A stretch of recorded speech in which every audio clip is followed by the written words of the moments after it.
Bonjour, bienvenue sur ma thérapie. Aujourd'hui, nous allons aborder la notion de probabilité. Tout d'abord, en guise d'introduction, on revient au véritable début de la théorie des probabilités et elle date des correspondances entre Pierre Fermat et Blaise Pascal en 1654. Ces deux personnages célèbres, un mathématicien et plutôt un philosophe, discutaient au sujet d'une question d'un problème des parties ou de répartition des points lors d'un jeu. C'est le célèbre problème du chevalier de Méré.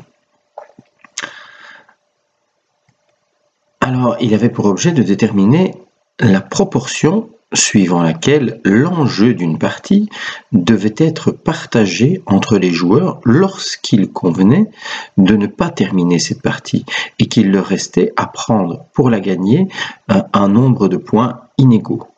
On a retrouvé par exemple ici dans une table des propositions de répartition.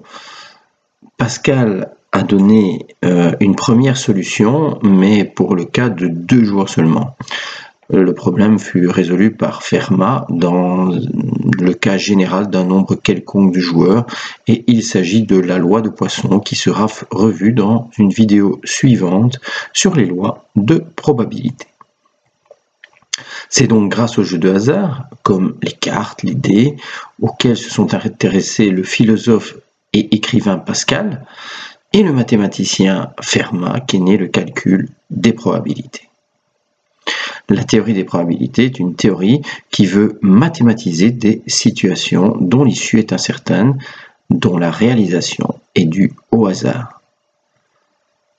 Ne dit-on pas aléa iacta est, le dé est lancé ou le dé est jeté? Alors dans aléa, on entend la racine de aléatoire. On va d'abord définir une expérience aléatoire. C'est une expérience dont le résultat ne peut pas être prévu et dont on connaît au préalable l'ensemble des résultats possibles. L'ensemble E, on note généralement oméga, la lettre grecque oméga. L'ensemble de tous les résultats possibles, c'est l'espace des éventualités. Alors pour bien comprendre, on va travailler avec un jeu de 52 cartes. On prend un jeu de 52 cartes, donc au départ, on connaît les 52 possibilités. Nous retournons ces cartes, nous mélangeons le jeu et sans regarder les cartes, nous retirons 20 cartes du jeu. Nous nous retrouvons donc avec un jeu de 32 cartes. Cependant, nous ne connaissons pas ces 32 cartes. Nous ne savons donc pas, dans ce jeu de cartes, combien, par exemple, il reste de rois. Si je vous demande de calculer la probabilité, lorsque je tire une carte au hasard dans ce jeu de 32 cartes, d'obtenir un roi, vous savez que vous avez 32 possibilités, mais comme vous ne connaissez pas le nombre de rois restants dans ce jeu, vous n'êtes pas en mesure de la calculer. Il ne s'agit donc pas d'une expérience aléatoire. Si nous refaisons cette expérience maintenant, nous reprenons le jeu de 52 cartes, nous voyons les cartes, nous retirons les 2, les 3, les 4, les 5, les 6, nous retirons 20 cartes de ce jeu et nous formons un jeu de 32 cartes, par exemple, un jeu bien connu pour jouer à la belote. Nous retournons maintenant ces 32 cartes bien connues, nous mélangeons le jeu sans voir les cartes, je tire une carte au hasard, la probabilité que ce soit un roi cette fois-ci, puisqu'il reste 4 rois dans le jeu et que vous avez 32 possibilités, vous aurez donc 4 chances sur 32 d'obtenir un roi. Il s'agit donc bien d'une expérience aléatoire. Rappel de théorie des ensembles, puisque nous sommes en train de travailler sur des ensembles, sur un ensemble de cartes, un ensemble de rois, il est donc utile de rappeler certaines notions. Par exemple, la notion d'appartenance, notée avec un symbole, on dirait un petit E ou le symbole de l'euro sans la double barre au milieu.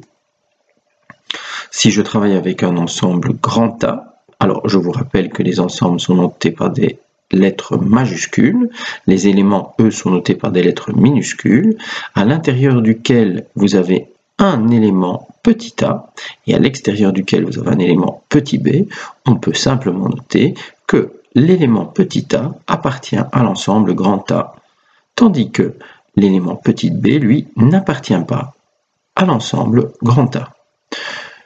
Une autre petite notion, la notion de singleton. Eh bien, un singleton, au fait, c'est un ensemble dans lequel il n'y a qu'un seul élément. Donc, en probabilité, on dira qu'il s'agit d'un événement élémentaire. Nous prenons l'ensemble A avec un seul élément petit a, c'est un singleton. Et il peut se noter, alors, l'ensemble grand A est égal, je viens placer l'élément petit a entre deux accolades pour bien noter que lorsqu'un élément est noté entre accolades, il devient un ensemble. Je vous rappelle par exemple que vous avez noté en fonction, quand vous déterminez un domaine, l'ensemble de tous les réels, sauf, et nous reverrons cette notion d'exclusion plus tard, sauf l'ensemble qui contient le nombre 2 par exemple. La notion d'inclusion, alors on dirait une petite lettre C, c'est un petit peu le même symbole que pour l'appartenance, mais il n'y a pas la petite barre au milieu. Cette fois-ci, nous allons parler d'un ensemble inclus dans un autre. Si je reprends l'ensemble grand A qui comprend l'élément petit a, un ensemble grand B qui contient l'élément petit a et petit b, on va donc pouvoir cette fois-ci parler en termes d'ensemble et de venir dire que l'ensemble grand A, lui, est inclus dans l'ensemble grand B. Par contre, l'ensemble grand B, lui, n'est pas inclus dans l'ensemble grand A, car il y a un élément de B, c'est-à-dire l'élément petit b qui ne se retrouve pas dans l'ensemble A. La notion d'union pour deux ensembles, A, UB, donc A union B, c'est l'événement qui se produit si l'un des deux événements A ou B se produit, A se réalise ou B se réalise, ou les deux se réalisent en même temps. Attention, le petit ou ici est un ou inclusif. Pour être dans l'union, donc on reprend ça comme l'Union européenne par exemple, si je prends l'ensemble grand A, un pays, la France, l'ensemble B, un pays, la Belgique, vous avez des ressortissants qui sont français, des ressortissants qui sont belges. Si l'on est français, on est dans l'Union. Si l'on est belge, on est dans l'Union, mais certains citoyens ont la double nationalité, par exemple ici l'élément petit c, eh bien quand on a la double nationalité, on est à la fois belge ou français. Donc c'est bien un ou inclusif qui tient compte de l'intersection. On note A, UB est égal, entre accolades, l'élément A, l'élément B, l'élément C. Ces éléments sont séparés par des points-virgules. Quand on est un peu fatigué, souvent on place une virgule, ce n'est pas très rigoureux, pour éviter, lorsque ces éléments sont des nombres avec des décimales, de confondre les virgules entre les parties de nombres en décimales et la séparation de ces nombres. En plaçant un point-virgule, vous n'aurez jamais de souci de distinction. La notion d'intersection, c'est un petit pont, donc un U à l'envers, on dit inter, A inter B, c'est l'événement qui se produit si A et B sont tous les deux réalisés. A et B se réalisent, c'est la conjonction de coordination et entre les ensembles. Pour être dans l'intersection, on doit être à la fois dans l'ensemble A et dans l'ensemble B. Si on reprend l'ensemble des ressortissants belges et français, pour avoir la double nationalité, il faut être à la fois belge et français. A inter B est égal, entre accolades, l'élément C. Alors j'en ai parlé tout à l'heure, la notion d'exclusion, c'est une barre qui ressemble à la barre de division mais dans l'autre sens. On fera très attention parce que la barre passée dans l'autre sens, celle qui ressemble à une division, elle existe aussi en probabilité, ce sera pour une probabilité conditionnelle. Donc l'exclusion, si je prends un ensemble B et un ensemble A, comme celui de tout à l'heure, si je veux travailler uniquement avec un ensemble qui ne contient que l'élément B, c'est-à-dire que je vais exclure de l'ensemble B l'ensemble A, je noterai B moins A ou B sauf A ou B exclut A. avec la barre entre les deux, est égal à l'ensemble qui contient l'élément petit b. La notion d'ensemble vide, c'est un rond avec une barre. L'ensemble vide est l'événement impossible, c'est l'événement qui ne se réalise jamais. C'est un ensemble qui ne contient aucun élément. La notion d'incompatibilité, si l'intersection de deux ensembles est vide, on dit que ces deux ensembles sont disjoints, on dit également qu'ils sont incompatibles, A et B ne peuvent se réaliser en même temps. La notion de certitude, l'ensemble oméga, donc l'ensemble E, c'est l'événement certain, on est sûr qu'il se réalise toujours. Quand on lance un dé, on est sûr de toujours obtenir soit un 1, soit un 2, soit un 3, soit un 4, soit un 5 ou soit un 6. La notion de complémentarité, alors on prend un ensemble, un événement ou un ensemble A, on lui note une barre au-dessus, c'est le complément de l'ensemble A, c'est l'événement qui se produit si A n'est pas réalisé. Donc, par exemple, des événements complémentaires ou contraires, c'est par exemple l'ensemble des nombres pairs ou impairs.